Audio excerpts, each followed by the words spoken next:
¿Por qué no te hacen caso cuando les estás contando un cuento?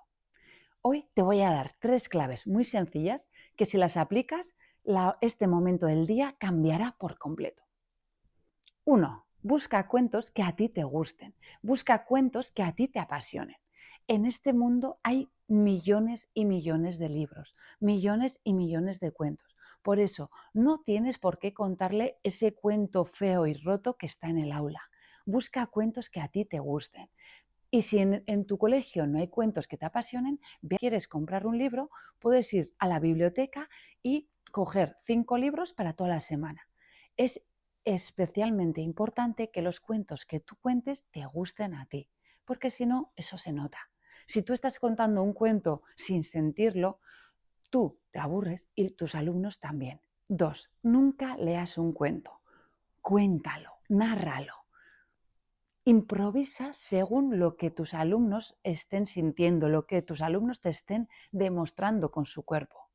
No es lo mismo contar, había una vez un barco chiquitito, que decir, había una vez y les miras, les transmites con tu voz, con tu cuerpo, con tu cara. Si estás leyendo, tu foco está en el libro y ellos miran al libro y todo se vuelve muchísimo más plano. Por eso, nunca leas un libro, cuéntalo. Y 3, relacionado con todo lo anterior, utiliza mucho tu timbre de voz, utiliza el volumen, utiliza el ritmo, cambia de velocidad, habla más rápido, habla más lento, habla con voz más aguda. Imagínate que estás hablando de un conejito pequeñito, pues puedes hablar con esta voz. O si es un oso, puedes hablar con esta voz. O si es un...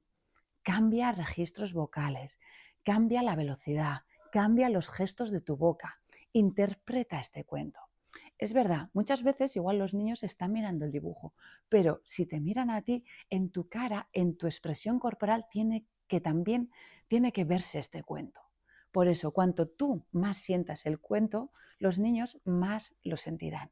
Y créeme que no hay ningún niño en este mundo al que no le gusten los cuentos. Por eso, si al grupo de alumnos que tienes no conectan con este momento, investiga, reflexiona y piensa qué puedes cambiar para mejorar este momento.